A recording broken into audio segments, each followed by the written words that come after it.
देखिए। जैसा आपने कहा, सचमुच सभी की भावना ऐसी कि बहुत बड़ा लॉस है। ठीक है, इस लॉस की कोई पूर्ति नहीं हो सकती है। भगवान का दर्जा मैं उनको देता हूँ क्योंकि हंसाने का काम किया है 40-45 साल तक लगातार। कुछ सालों से तो वो पिछले 15-17 सालों से जब से लाफ्टर शो आया है, मंच के अलावा घर घर में जहाँ जहाँ हिंदी समझा जाता है, देखा जाता है, हर घर में रोज़ाना वो किसी न किसी माध्यम से आके हंसा रहे हैं। तो ये हर घर का दुख है, हर उस बंदे का दुख है जो हिंदी कॉमेडी से प्यार करता है, समझता है। तो बहुत बड़ा लॉस है। और हम सब के लिए तो, कॉमेडी वालों के लिए तो कह सकते हैं कि कोई शब्द ही नहीं है। हमारे गुरु, हमारे मुखिया, हमारे बड़े भाई का शारीरिक रूप से वो हमसे बिछड़ गए, कोई शब्द ही नहीं। आपकी लास्ट को इनसे जो बातचीत अभी जब मैंने एक फिल्म बनाई गाली गलौज, तो उसकी विश लेने के लिए बाइट लेने गया था उनके पास में। तो उन्होंने बोला ये क्या है, गाली गलौज है क्या? तो जिसे पता है मैं पसंद नहीं करता गाली गलौज वाली कॉमेडी। लेकिन नहीं, फिल्म का कॉन्सेप्ट ये है कि आजकल स्टैंड अप कॉमेडी जो गाली गलौज आ गया उसके खिलाफ है ये फिल्म। तो उन्होंने कहा आप बाइट दे दीजिए उसके लिए। तो बोले कब रिलीज़ कब हो रही है? तो मेरा थोड़ा टाइम है। तो बोले रिलीज़ का डेट लेकर आ जाए, फिर हम दोनों भाई मिलकर उसका वीडियो बनाते हैं क्योंकि मुझे भी पसंद है गाली गलौज। साफ सुथरी कॉमेडी करते थे, पारिवारिक कॉमेडी करते थे। आपको पता ही है इतने महान हस्ती को हमने शारीरिक रूप से खो दिया। आपके माध्यम से मैं निवेदन करना चाहूँगा कि आप उनकी आत्मा के लिए, शांति के लिए प्रार्थना कीजिए, परिवार के सपोर्ट के लिए प्रार्थना कीजिए। और साथ साथ गवर्नमेंट से मैं कहना चाहता हूँ कि ईश्वर का काम किया है उन्होंने, हंसाने का काम किया है। रोलांड लेकर तो बहुत लोग होते हैं, तो हाथ जोड़ के निवेदन है कि उनको भारत रत्न दिया जाए। बहुत बड़ा कार्य किया और इस काम की शुरुआत कीजिए आप। कॉमेडियंस बहुत बड़ा कार्य करते हैं और राजू श्रीवास्तव जैसे व्यक्ति को, और उनकी एक इच्छा थी कि वाइपिंग भी बने, ताकि लोगों को ये पता चले कि कैसे ज़ीरो से हीरो एक कॉमेडियन अपने बुरे हाल भुगत कर 4-5 डिवीज़न के बाद, पहले वो ऑटो चलाते थे, पैदल चलते थे, फिर वो कैसेट आई, मंचों पे आए, फिर कैसेट पे आए, टीवी पर, फिल्मों में, और आज सबके दिलों में है।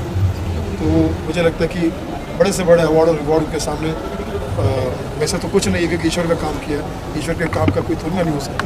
लेकिन भारत रत्न इसलिए क्योंकि भारत का बहुत ही लाडला व्यक्तित्व। आपको लगता है काम करते समय सेहत की तरफ ज़्यादा ध्यान जाता है? किसी भी कलाकार का नहीं होता है। उसके लिए कुछ सुझाव देंगे, बिकॉज बहुत ज़रूरी है।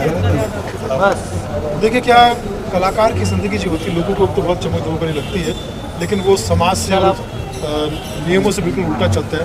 जब आप सो रहे होते तो हम लोग, जब आप खा रहे होते तो हम लोग प्रोग्राम कर रहे होते हैं, जब आप लोग बैठ के बातचीत कर रहे होते तो हम सफ़र कर रहे होते, यात्रा कर रहे होते, तो सामने देखे यात्रा आप लोगों का मतलब एक सामान्य जीवन से ऐसा होता है। तो ऐसे में अगर आपको काम करना है तो टाइम, रेट, डेट कुछ फिक्स नहीं होता। ध्यान जितना रख सकते रखिए।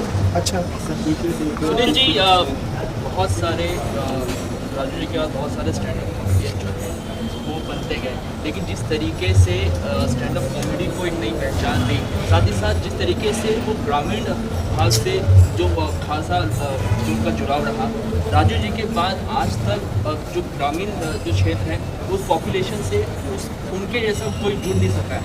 तो अब उस कमी को कैसे देखते हैं? देखिए, राजू श्रीवास्तव को दूसरा तो हो नहीं सकता, उनकी क्षति तो पूरी नहीं की जा सकती। मैं समझता हूँ कि हम सबको आप लाड से और प्यार से कभी कभी कॉमेडियंस को स्टार कह देते होंगे, तो हम अगर आपकी प्यार के वजह से अगर स्टार कहलाए जाते हैं, तो मैं समझता हूँ कि राजू श्रीवास्तव को तो आसमान, हम उस आसमान के तहत चमकने वाले सितारे हैं, और हमेशा उस आसमान के तहत ही हमें आशीर्वाद मिलता रहेगा और ये कह सकते कि प्रेरणा मिलती रहेगी। उनकी जगह सवाल ही नहीं कोई ले रहे, क्योंकि इतनी गहराई, इतनी कॉमेडी की समझ, नॉर्मल जोक को भी, साधारण जोक को भी वो इतना बढ़िया बना के पेश कर देते हैं कि मैं समझता हूँ कि आजकल रील में और आप देखेंगे अगर सोशल मीडिया पर सबसे ज़्यादा उन्हीं के जोक्स को सुनाया जाता है और शेयर किया जाता है। बहुत धन्यवाद। बहुत शुक्रिया। मेरा सवाल है खालिद, तू बैठ गया अनिल मुराद आज आपने भाई क्या कर रहे बूम बूम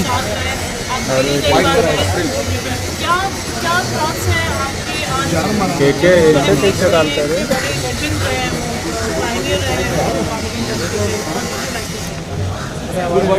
फर्स्ट थिंग, अभी भी भाई हमारे बीच नहीं है, ये डाइजेस्ट नहीं कर हमको तो भी लग रहा है कि अभी आपके द्वारा कुछ न्यूज़ आई है कि वो आपको भाई सुनील भाई ने जैसे कहा, उनका कोई रिप्लेसमेंट हो ही नहीं सकता। He is been a legend for life and he will be staying in our memories forever. Thank you.